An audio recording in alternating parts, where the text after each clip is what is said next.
Raise your hand, question for Coach. Tom, start us off. Yeah, Ryan, just what's been most disappointing about this run of losses for you guys? Are you talking about today or the season?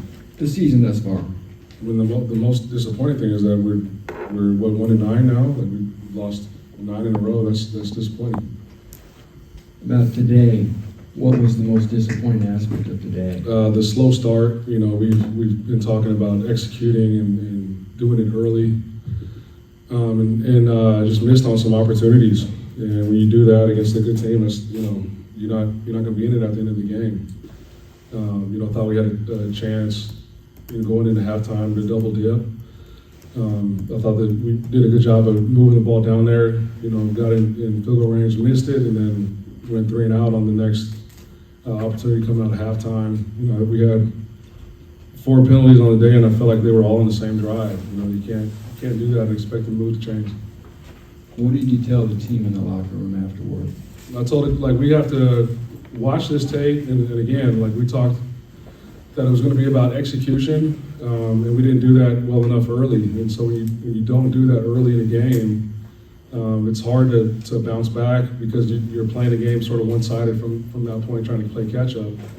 But I also told them, like, we need to move on from this one as fast as possible because we got a short week, and our only focus needs to be on Michigan State and performing well and playing well and trying to get a win on the road in East Lansing. Ryan, they open it up with the 2 touchdown runs where guys were untouched. There's an explosive pass where guys just waiting to get the ball in the end zone. Like, beyond just today, why is this defense still so fundamentally flawed this far into your second season?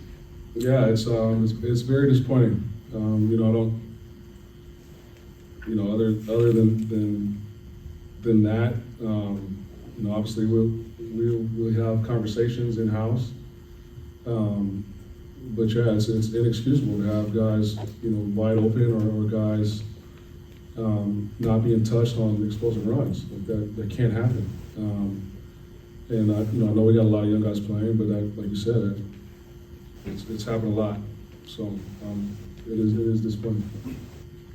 Ryan, is it mostly execution, or do you feel that there's a talent gap between you and a lot of the teams on your schedule so far this year? I mean, when you look at the schedule in its totality, obviously it's a tough one, right?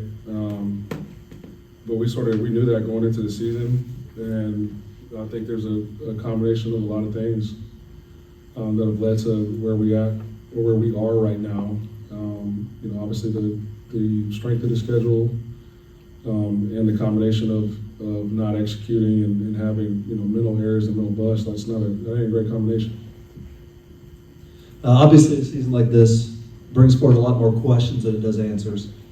What has been the hardest question to get answered so far? The hardest question from who?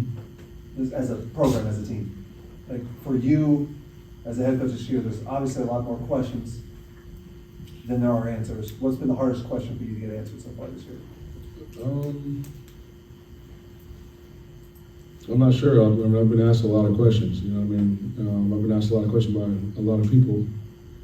So I think, you know, yeah, that's what I'm supposed to say about that. Other questions? Go back to Tom. I guess, how do you just keep going, Ryan? It's got to be frustrating week in and week out, staying positive and just trying to keep this thing pushed forward. Yeah, I mean, I think it's awkward to ask, like, how do you keep going? You know what I mean? Like, this is my job. I'm competitive, and, you know, we've got a game on Friday, so it's not, like, you don't need motivation to keep going. You know what I mean? Like, I feel like I'm built for this. I feel like we have identified some things that need to change. You know, we are fully prepared to going into next season and going into these last 2 games. And so there doesn't need to be any added motivation, or like I'm not hanging my head and wallowing in sorrow. Like I've got a job to do, and I've got 120 guys in the locker room who are looking to me to point them in the right direction and keep them motivated and moving forward. And so again, has this season been difficult? Absolutely. Like I'm I'm competitive. And so when you don't win, I don't care if you're playing cards or you're playing in the Super Bowl, like it sucks. I hate it. But I also know where we're going. I know who I am. I know what I'm capable of, and I know what this program is capable of if everybody's on the same page. And so that's what gets me excited and keeps me motivated, because I believe that this is a good job, and I believe in what we're doing and how we're doing it. Obviously, I think there's things that we need to look at and evaluate and to help us moving forward. But if I know who I am, I know the people that I care about and that I value, like their opinions of me. But I know me. I know who I am, and I know what I'm capable of, and I know what this program is capable of, and what that's going to look like moving forward. Ryan, obviously, current state of college sports, at the end of the season, there's going to be guys who leave this program. You're going to go get guys to come into this program.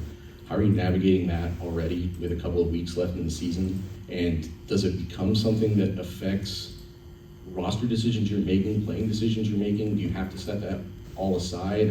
How do you, as a head coach, how do you figure that out? Yeah, we figured out very strategically, right?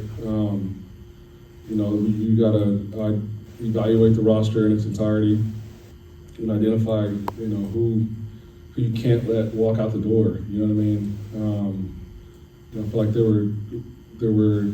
we have learned from that as a program, and so like obviously with the new rules that have changed with revenue share and transfer portal and the size of the roster, like absolutely we're in talks almost every day with that specific department within our program. And so, we've already began discussions with guys on our roster about their plans for the future, and where we see them in terms of their status on our team. You know what I mean? So you got to navigate it carefully, strategically, and you got to have open and honest and transparent conversations. Are you more confident today that you'll be able to successfully keep your best players than you were able to last year? Absolutely. Any more questions for Coach? All right, thanks, Coach. We'll have players